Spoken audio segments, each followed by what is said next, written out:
hasn't been a new asset class since the bond market was created in 1693. Well, now there's a new asset class, and it is the digital asset space. The question is, are you participating? Hey, what's going on, guys? It's the Crypto Siege with another day in the life and the crazy life that is the digital asset space. Good morning. Happy Wednesday to you. Hello to all my family out there in the podcast world. Really excited to bring this information to you. Listen, this is a pretty deep dive read, but I think it's really important to understand the impact that China is having. And in a lot of ways, kind of dictating what the other nations are looking to do, because they have taken the lead, quite honestly, on moving forward with a digital currency and, if you will, over wholesale and retail, CBDC, if you will, if you want to call it that. So let's get into this article from Foreign Affairs. And I know someone may have covered this already, but I do want to go over it and kind of in detail, just for some of you that may have not seen or heard of this. So it's foreignaffairs.com. It is, could China's digital currency unseat the dollar? American economic and geopolitical power is at stake. And this is from Aditya Kumar and Eric Rosenbach. Let's go over this as quickly as we possibly can. By the way, this is your XRP Ripple Daily News in around 0 to 10 minutes. All right, so imagine that it's 2022 and the United States has received intelligence from the Mossad that Iran is procuring essential components for nuclear weapons and missile programs. U.S. economic sanctions on Iran remain in place, but Iran has shifted much of its international commerce to a new Yuan-based system, a Chinese digital currency that allows Tehran to avoid dollar transactions and thus evade U.S. financial institutions. As a result, Iran's oil sales to China, India, and Europe are up, providing the Iranian regime with critical revenue stream that U.S. authorities cannot monitor.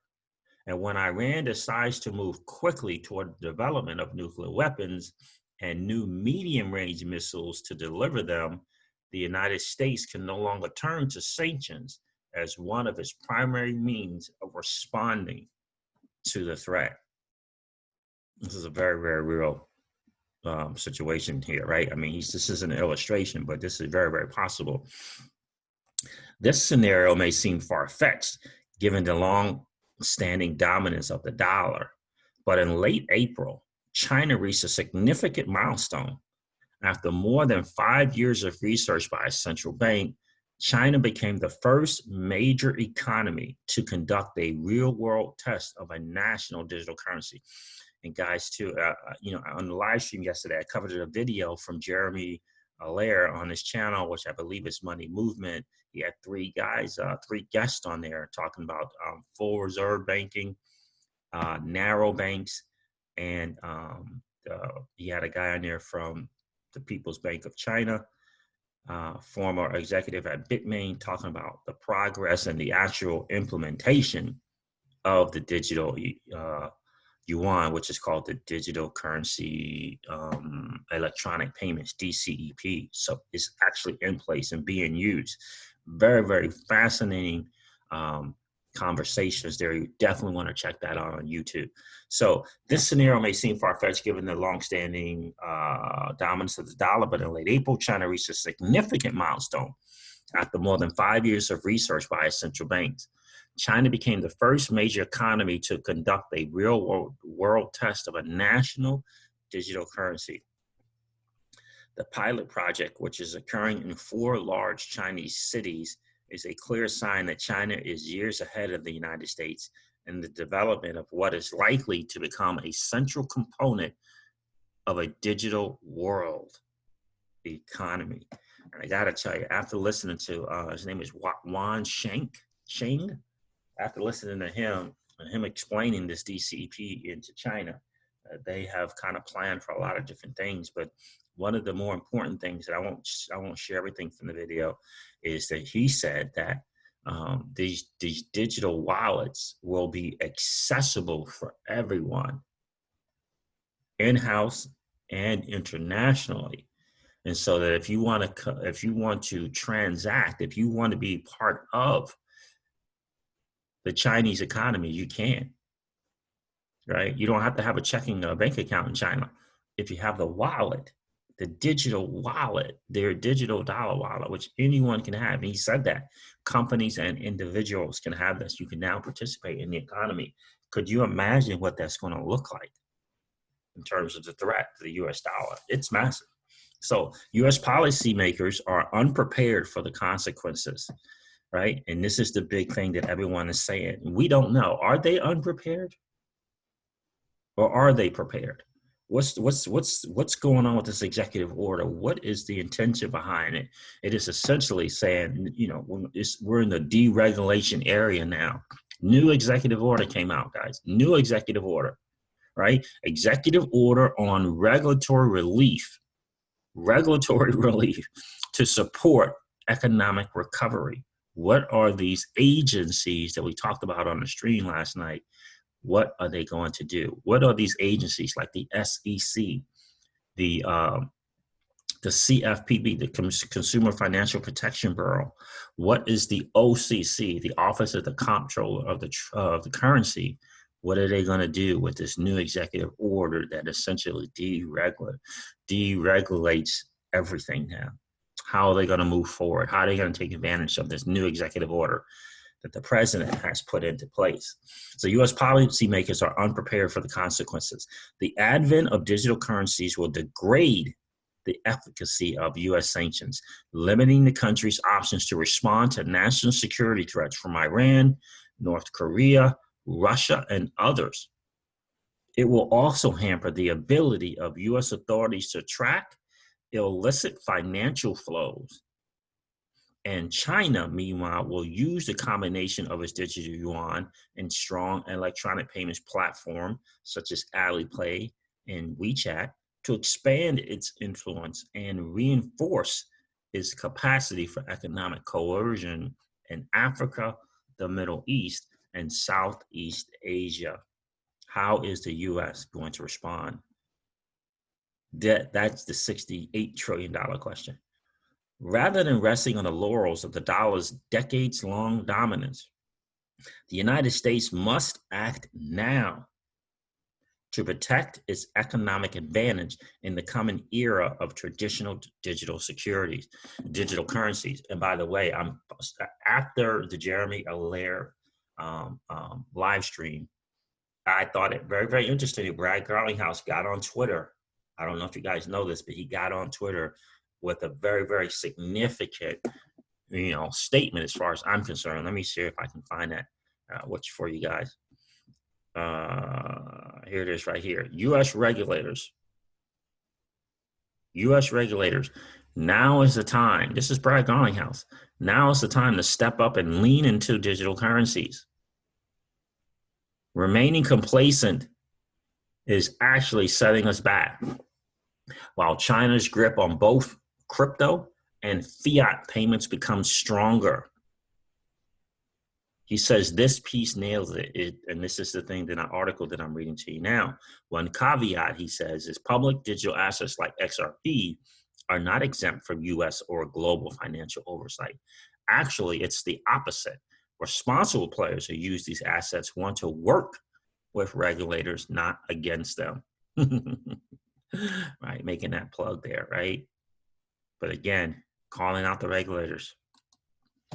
All right, so in part, this will require reconsidering the aggressive unilateral use of sanctions and other coercive economic policy tools, which has spurred other nations to seek alternatives to the US-led and dollar-dominated global financial system. But it will also require launching a digital dollar initiative, which has been launched, right?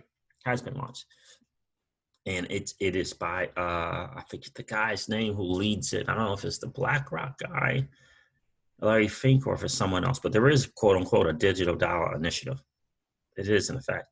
But it will also require launching a digital dollar initiative, an effort that brings the government together with the private sector to develop a digital national currency. Otherwise, the failure to check the influence of China's digital yuan and develop a competitive American alternative could significantly hinder the United States' global influence on the information age. Not your parents' Bitcoin. So Chinese President Xi Jinping's hallmark economic development strategy, Made in China 2025, aims to turn China into a leader in cutting-edge technology. Accordingly, when China's central bank determined in 2014 that a state-backed digital currency had the potential to protect its financial autonomy and heighten its international economic influence, the essential ingredients, artificial intelligence, blockchain technology, and digital payment platforms, were already under development. A digital currency is any form of money that exists in electronic form. And by the way, the good old US of A's technology has been around way much earlier and sooner than China's. The question is, will the United States take advantage of the good old US of A fintech company out of San Francisco that started doing their thing in 2012? And that company is Ripple, 2 years prior to what China's been doing. So a digital currency is any form of money that exists in an electronic form as opposed to a tangible bill or coin. Deposits held in commercial banks today are already digital, but they are the liability of private firms. That is, privately owned banks are obligated to turn deposits into cash whenever a depositor wants. China's central bank issued digital currency will be at the liability of the state, just as cash is. Although this change may seem insignificant from the perspective of end users, it is fundamental since a central bank has much more authority and oversight over digital money that it issues. Yep. And in that video with Jeremy Allaire, again, I believe he's the CEO of Circle. This guy from China, Yuan Sheng is his name, talked about the PBOC. It will be, issuing it out to the commercial banks, and then as a wholesale, and then the banks will be issuing it out to the retail, and it's working thus far in their experiment. So really, again, definitely want to check that video out on YouTube. Last year, China's efforts to master a digital currency accelerated when Facebook unveiled Libra, a digital token administered by a consortium of mostly technology and finance companies and backed by a basket of US dollars, British pounds, euros, and Japanese yen. While we debate these issues, the rest of the world isn't waiting. Mark Zuckerberg, the Facebook CEO, testified to Congress last October. China is moving quickly to launch similar ideas in the coming months. Ironically, Zuckerberg's push to make Facebook the steward of a globalized monetary system catalyzed China's efforts to roll out its own digital currency. If Libra is expected by everyone and becomes a widely used payment tool, then after some time, it is entirely possible that it will develop into a global super sovereign currency, a top official at China's central bank said after Libra was announced. So China got on, they put their running shoes on after they heard about Libra and went to work, right? So a top official at China's central bank said after Libra was announced, we need to plan ahead to protect our monetary sovereignty. The digital yuan is a far cry from Bitcoin, the project that first put digital currencies on the map. Bitcoin uses peer-to-peer technology to operate with no central administrator. Several million users maintain independent ledgers of all transactions within a distributed system and use consensus mechanisms to agree on which transactions are valid. Cryptographic technology is supposed to ensure that users' identities and transaction records are private, secure, and immutable. But the weaknesses of this model, wildly fluctuating values, and vulnerability to cyber attacks has kept Bitcoin and other cryptos from becoming more than speculative assets. By contrast, the digital yuan is hyper-centralized. It is controlled by the People's Bank of China and integrated with China's current banking system. It will likely follow a two-tier structure, with the PBOC issuing digital coins to a network of state-owned banks and payment firms such as Alipay and WeChat, which in turn will distribute them to individuals and businesses through mobile banking and payment apps. At the heart of the monetary system, now we learned in the video that's not, they didn't do it with Alipay and WeChat. At the heart of the monetary system will be a ledger overseen by the PBOC and administered by the network that documents all transactions and instantaneously moves digital balances among members. With this structure, the digital yuan is likely to overcome three major hurdles that have prevented cryptos from achieving scale: price stability, wide acceptability through ubiquitous payment platforms, and legitimacy in the eyes of governments and regulators. For China, part of the appeal of the digital currency is its use in domestic retail payments.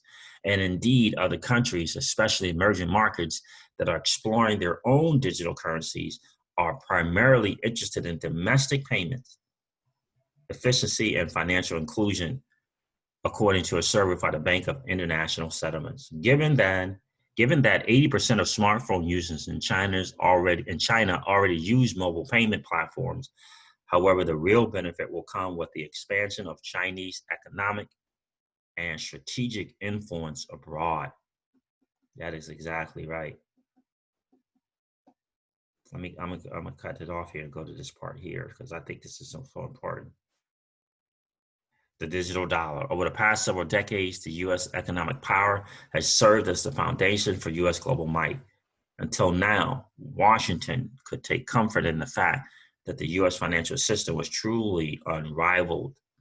Now, policymakers must decide how to protect it in an era when China or even a private company such as Facebook can challenge American banks and payment infrastructures. A digital dollar initiative will combine the strength and stability of the US dollar with the convenience and efficiency of digital technology. Let us never forget from stage when Brad Garlinghouse said he just wanted to thank the people from that Libra and that foundation so much, because the calls and the exponential increase in partnerships from banks and FIs was dramatic, because they realized the threat to them that that Facebook's Libra would cause, and said, you know what, we need to get more efficient. We need to get better at our cross-border payments. We need to be able to cut costs.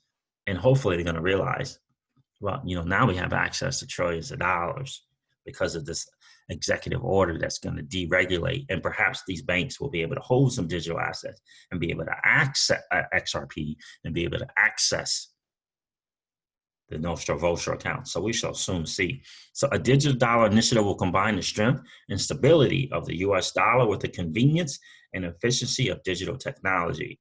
Launching the initiative will be difficult. Financial institutions and technology companies will likely see a threat to their proprietary digital payment solution. US policymakers and regulators will quickly need to fill the knowledge gaps in digital payments and technologies. And a slew of regulatory and policy changes will be required. There it is. There it is. Now, Ripple they've taken the education part, right? They've been doing that, right? Michelle Bond working with 50 different governments, 50 different, educating them on this technology. So Ripple's taking care of that part. We just needed the regulatory part to be taken care of. And it looks like now, again, with this new executive order on regulatory relief to support economic recovery put into place by the President of the United States. It looks like we're there with that. It's just, when will they act? When will they move? And again, it says, and a slew of regulatory and policy changes will be required. For example, protect user privacy and ensure data and system security in a more digitized economy. And again, Ripple has been doing this since 2012 and been working with the regulators since 2012. There isn't a better US of A fintech company better positioned to tackle these challenges than Ripple.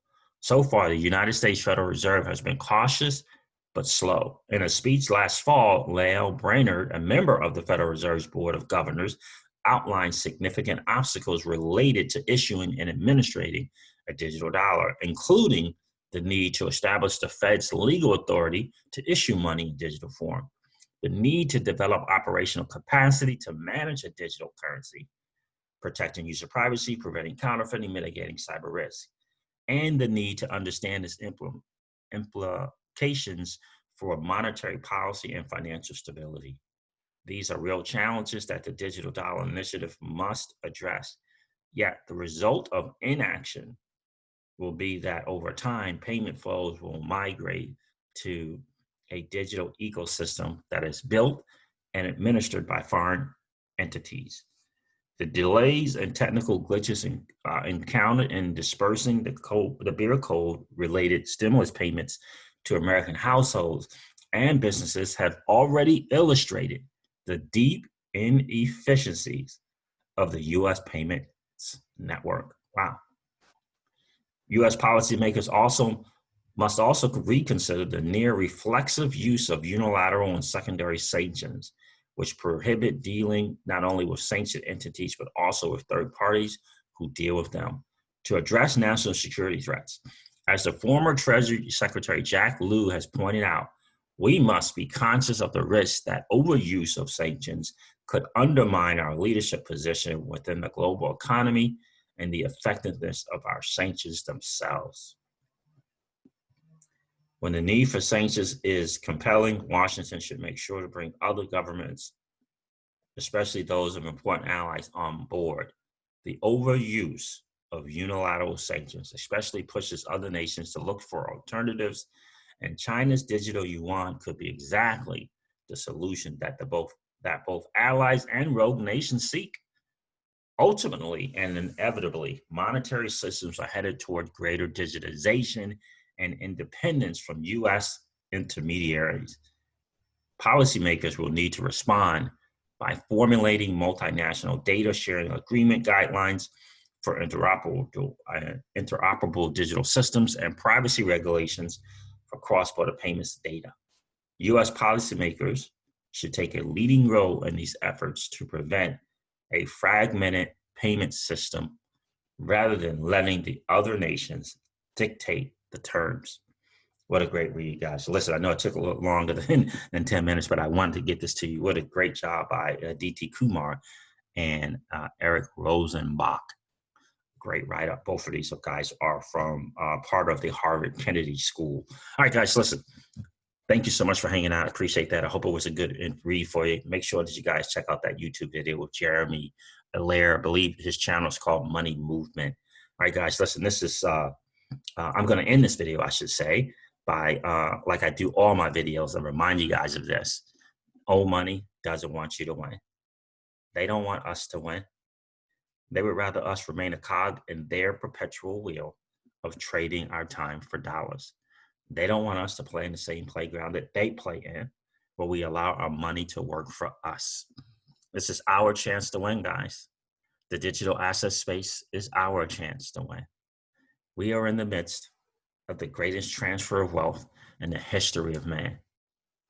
Are you participating, or are you standing on the sidelines? Here's what I do know, that the battle for you has already been fought, and the victory is yours. Go get it. I'll talk to you soon, guys. See ya. Bye.